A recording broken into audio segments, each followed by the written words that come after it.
Well, howdy, folks. It's certainly a great pleasure for me to do this interview. I've been planning it for a few weeks, but we've delayed it because every time the date gets a little bit more pushed out by the person that we're interviewing tonight, and we'll find out why that date has been pushed out.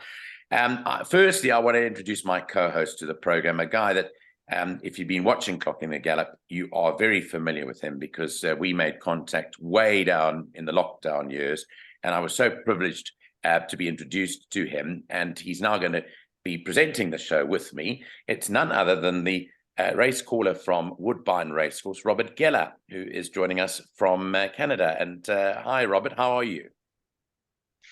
Great to be on. I'm doing well, Nico, and it's so nice to have this rapport with you. When I first got to chat with you, I felt an instant rapport being an announcer or a race caller like yourself. And I had a chance to call some South African jockeys in Hong Kong, but it's just that there's this lovely bond, and I always appreciate being a part of your show.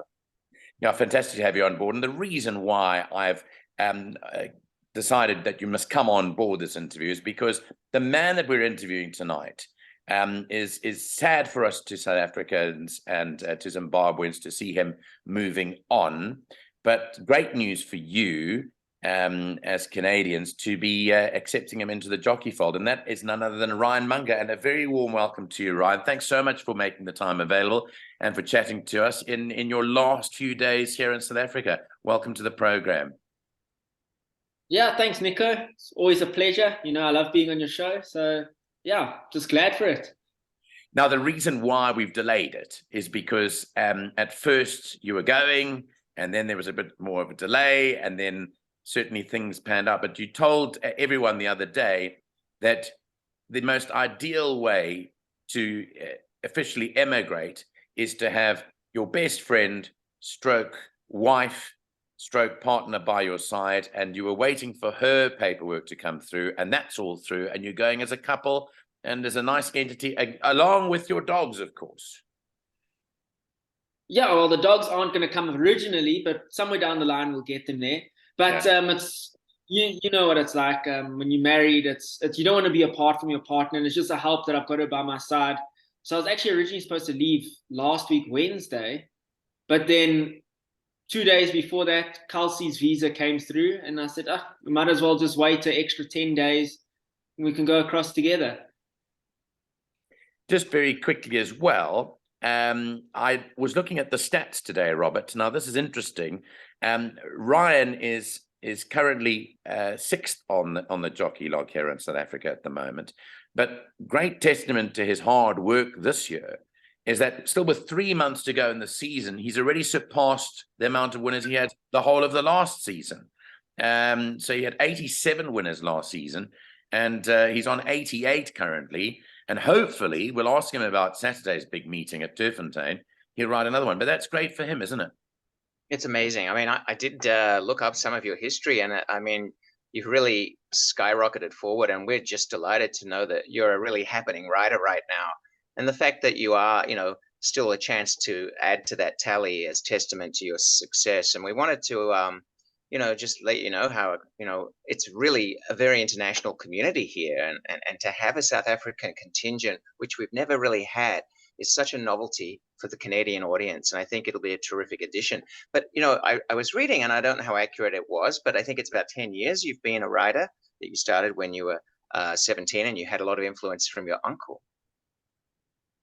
Yeah, so my uncle was a jockey. He's just recently retired. He's also got a lot of international experience. He rode in Dubai, Mauritius. He was champion jockey there. So one thing, like you've mentioned, like I've ridden also in Abu Dhabi. I went to Singapore for a year. Going to Canada is a very different kettle of fish. I don't know any South African jockeys that have gone that side. Everywhere else, you can talk to people, compare notes, and you kind of know what you're in for. So I'm kind of like the first one testing the waters going that side. But I'm looking forward to it. Like you said, it's a great international community. I've got a lot of family there, so it's going to be quite homey. My family is Canadian on my dad's side. So, yeah, so hopefully that'll help me settle in quicker and hopefully we can have a good season there. Well, your agent is very established in Mike Glutter, and he has Emma Jane Wilson, who I know you're familiar with. And she herself has had a lot of international success. And I think that's a nice edge for you two, because you both share that background of having experienced a lot of other tracks, where some jockeys have only had an experience in the United States or Canada, or perhaps in where it's just their local jurisdiction. Oh, exactly.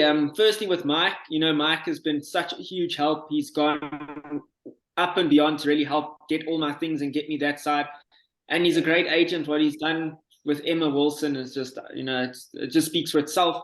So hopefully we can, Mike is going to help me out, staying with him and everything, So like I said, he's really gone up and beyond to help me. So yeah, I'm looking forward to it. And yeah, with all the riding in South Africa, we've got different tracks. I've obviously racing in Singapore and Abu Dhabi. Like you say, we get to know different tracks, different types of horses, different speeds they go. So yeah, even though I'm still young, I feel like I've got a lot of experience. And yeah, lately in my riding, especially in South Africa, it's been showing. Yeah, absolutely. So now, one thing again, Robert, I wanted to tell you was when Ryan first moved up to Joburg, normally the apprentices start in Durban because they're based at the academy down in Durban, which is an hour's flight from Johannesburg, but they're based down there, and they only move up to Joburg, further on in their apprenticeship to complete their apprenticeship. But the moment that Mr. Munger came to Joburg, there was something about him. I think that the thing that really hit home to a lot of us as presenters stroke commentators here was just how well-mannered Ryan was. Now, out of all the kids that came through from Durban in a number of years preceding when he arrived here, he was just such a gentleman at an early age. And I think that that's really what's got him to where he is today. I don't know whether it was his upbringing or what it was, but certainly he went through the same school as a lot of other jockeys, but just shone way above a lot of them. So that's really stood him in good stead. And he's now a stable jockey for the Fortune stable. They'll be very sad to lose you, Ryan, because, and I not only speak for them, but I've been traveling down to a place called Port Elizabeth, Robert, recently, since lockdown was lifted, and been commentating there too. And the Lang stable is a top stable down there. And they'll be very sad to lose you too, Ryan. You're leaving behind. Not that I know that you deep down inside you really care for them, but you have to move on. But they're going to miss you. Yeah, riding for yards like them, they kind of become more like family. I've ridden for the Fortune yard since they basically started training. Then obviously I went to Singapore for the year, came back, and they took me in with open arms. And like I said, my wife works there, so it is quite it's sad. The horses are running well, and they've got a very good crop coming through the system. And even the Langyard, Tara has been unbelievable. She stood by me for quite a long time. They've given me good rides. It is going to be sad also for my side saying bye to them, but they're good trainers. I'm sure they'll find their new jockeys there. But it's just part of life. You gotta take a chance. Spread your wings while you can, and see. I'd rather in 10 years' time say, you know what, I tried it, this is what happened, rather than sitting there and saying, I should have gone to Canada, Yeah. What is your advice, Robert? What is your advice to Ryan to come across there as he's never been there? Now this is novel because you'd go and do a recce of sorts to where you're going to go and say, I'm going to go there and make it go. But what's your advice to him? Well, I think it's really helpful that Nico has explained that you've got such a fantastic, what I would call personal approach, that you've gone through the academy and it's clearly groomed you, and you've built some very solid associations. So I think your demeanor and your work ethic are very important to the start. And I think people will be able to see that with someone like Mike, who's representing you.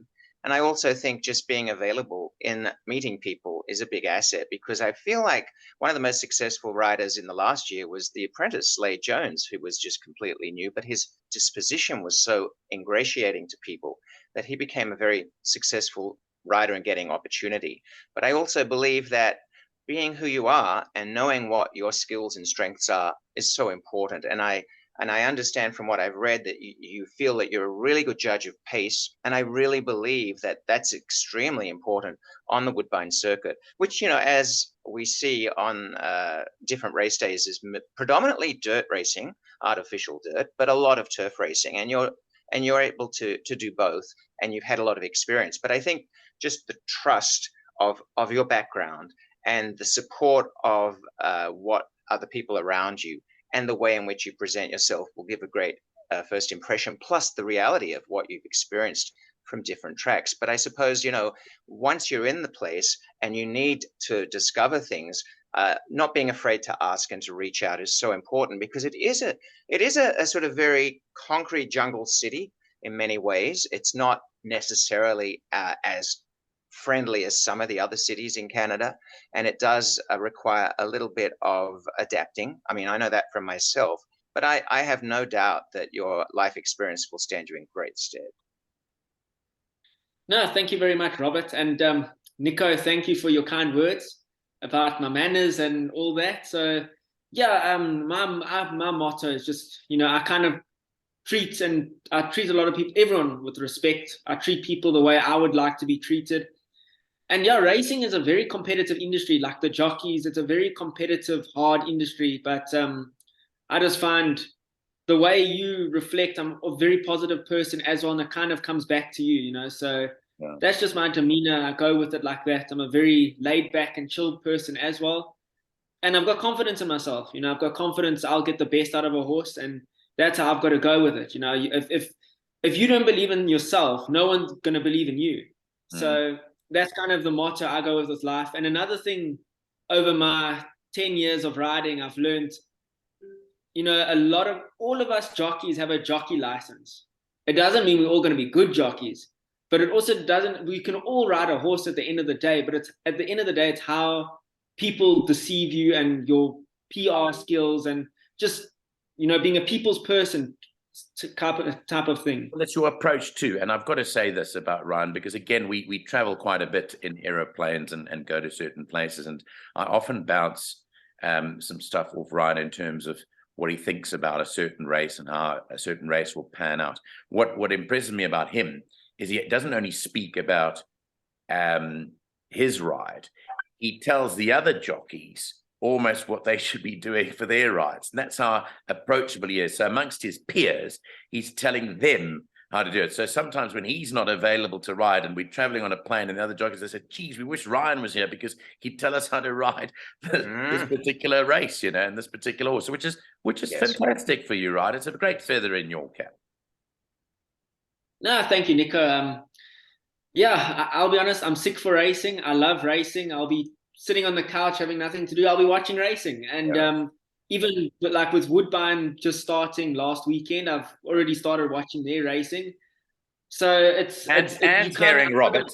Yes, and hearing Robert. Yes, of course. Yeah. And so it just kind of all works in my head like a computer. I kind of know what horses do what and what they want to do and how they want to be ridden. It's just amazing how the mind works. If something's your passion, you'll love it. Like when I went to normal school, I didn't enjoy schools. I was just passing. But when it comes to things you love, it's amazing how just you'll remember and know everything. And it sounds like you're a real student of jockeys' styles and understanding what might be the best approach for a horse from what Nico has said. And I think it is an interesting sort of dynamic Woodbine in some ways, because it's a fairly long season, 133 days. And I'm sure that's a great asset for jockeys and trainers who can stay here the whole year. And so being able to pace yourself and find that ability to get in with stables that are live, which is Mike's job for you, and also your ability to kind of get a sense of what you think is live horses is so important, because I think this is a really interesting time for Woodbine. There are some jockeys who are kind of at the tail end of their careers who've established themselves, and there are fresh faces who are inexperienced. And there are those like yourself who come through as a completely novel origin for Canada with experience and clearly very happening now. So I think it's going to be interesting to get a sense from you in your first impressions of the types of horses we have because it starts a bit soft in terms of the quality. It picks up to a very good stake schedule and a lot of turf races. And, once you get in with certain barns, they can be very loyal. And so you know the industry better than I, but in terms of jockeys. But I think that getting in here at this time is a really opportune timing for you. Yeah, I would have ideally liked to be there from the start of the season, but coming in now, 1st of May, it's not the end of the world. But like you said, there's a lot of jockeys that are good. Like you mentioned, the apprentice Slade, I just read up the other day that unfortunately he's not riding this season because of his weight. And so there could be a couple of gaps in the market that I could slip in. And what's important also, if I could get a nice, fresh, good start, it could kick me off quite well. But if it doesn't, I'm just going to have to work hard, try to get the breakthroughs. And like you say, if I can get into a good barn and they're going to be loyal, then, it just helps. Then you're set to go. Just very quickly on Kelsey. I don't know if she's around this evening, if she's nearby you or not. But what's she's somewhere around here. What's her feeling on the whole thing, and how's she looking forward to it? No, she's looking forward to it. She's very keen. You've seen she's been riding in races now. She's permanent work rider, and so once all her relevant paperwork is in place, I'm sure there'll be a few like Mike, our agent, has been. He said there's a few barns that would love to snap her up as a track rider. Yeah. So it's quite good for her. At least she's going to go there. She's going to have a job. Where in Singapore, she was kind of stuck, not really doing much until then COVID happened. And then eventually she ended up getting a job with one of the yards. So she's also got international stable experience as well. So, but it's nice that if once the paperwork and she's got PR in, then she can start working and she can go whatever path she needs to go. So, Ryan, what would you say was the draw to Woodbine specifically? And I saw a very interesting comment when you saw that it was Canada, not the United States, and that actually added to your enthusiasm. Yeah. I'll be honest. I always thought Woodbine was in the United States. And even when I still watch racing today, there's always a United States flag there. So I always thought, it's part of the United States. And then so we went to Singapore and we were thinking, okay, we're going to leave from Singapore now. Where's the next place to go? So obviously with my Canadian background, I said, let's see if there's let's see what racing is like in Canada. And then I realized Woodbine is actually in Toronto. And that's when I said, okay, I did my research. Obviously Woodbine throws a very good racing brand. They show it here in South Africa. The stake money is very good. And I said, it's too good to be true. And once I did all the research, through a friend in Singapore, through another friend, and we ended up finding Mike, and it just perfectly paved the way to get there. Good. Well, it is certainly it tries to get as much coverage in the United States as it possibly can, and the biggest receiver of the signal is probably the New York signal simulcast audience. So you are definitely going to be seen in the United States a lot because of the way simulcasting happens. But as you mentioned, it goes across the world, and that's a terrific opportunity. But I find it interesting too, having worked, say, with people like Basil Marcus and Felix Coetzee a long time back, and seeing the success of Ryan White and some of the top jockeys. They have had enormous success in the world. And what is it about South African riders that makes them distinct, do you think? That is probably a big debate, but I think the academy is a very good start. You're starting there at 15 years old, some guys 14 years old, and the jockey ranks here, I'm not too sure how the jockey ranks are there, but the jockey ranks here, there's quite a bit of a hierarchy. So the guys will put you in your place. If you, as an apprentice coming through the system, if you try to go out of line, they put you back in your place quickly. So if you make a mistake in a race, you're going to know about it. So here it's between the academy and learning through your apprenticeship, and then other jockeys. You get, how can I say, for a teenager, you're primed. You need to be way more mature than a teenager at your teenage age. So you can mature quite quickly, especially as a rider. And our tracks here are very different. We got uphills, downhills, tracks with short straights, all-weather tracks. We used to have 2 sand tracks, so you have to adapt very quickly and learn pace and learn to trust your horses. And unlike other countries in the world, like in most other countries, a jockey will only work 6-7 horses a morning. South Africa, you can get up to 20 horses a morning. The horses just keep coming and coming and coming. Yeah. So yeah, it's just all about getting on a horse, doing it every day for repeat for a few years, and eventually you get ahead of the game. It's like, they say train hard, get ahead of the game. It kind of happens like that. That's excellent. Ryan, in closing, and I just want to wish you and Kelsey all the best, and we hope to speak to you when you're over there and get moving on with the winners down there. I'm sure that we'll have a follow-up discussion.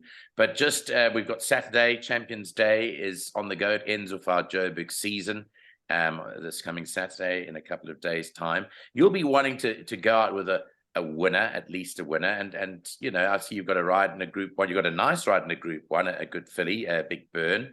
But what's your feeling on the day? Do you think you can have a winner? I think you've only got 4 or 5 rides. Do you think you can bow out with a winner in South Africa? Yeah, like you say, I've got only the 4 rides, but I feel they're all 4 quality rides. That's the plan, to bow out with a winner. What would be better than that? Like you say, Big Burn in the computer form sprint, the grade 1. She's run with the best of them in the grade 1s in the sprints, and she's running just behind them. And another day you could catch her, she could end up winning a race like that. Obviously, you got to respect Master Archie, a few of the other horses. Princess Keller, the stable companion, also looks, I know how good she is. And but Big Burn, she's one of those fillies that could run into, I'm expecting her to run into the back end of quartets, and with some luck, you never know, you could end up, if you don't have a ticket, you don't have a chance. And then Ripple Effect in the nursery, I really rate her. She's a very nice filly, obviously taking on the boys, but I think she will be also very competitive, right on top of them. Calamoretta in the first race, she ran a very good second last time. She's more mature. I think a first time will have to be very good to beat her, but I do respect the horse of Matchets in the race that ran second first time out too. Actually, Ripple Effect, who I'm riding in the nursery. So yeah, and the other one in the Camilla Stakes, I won that race last year on Winter Smoke. Yeah. I'm hoping to defend that title. And Miss Daisy, I've won a grade 3 on her. I wouldn't be surprised if she came back to form, especially back in a sprint. Yeah, back up the straight too, and yeah, that could be, your big day as your last day to South Africa. Robert, pleasure having you on the show. Thank you, Nico. Thanks very much. We'll stay in touch. Great seeing you again, and we'll be watching. Well, we used to watch you. Now we'll be watching you and Ryan in Woodbine. Awesome. I'm looking forward to meeting you, Ryan, and we wish you the very best of success.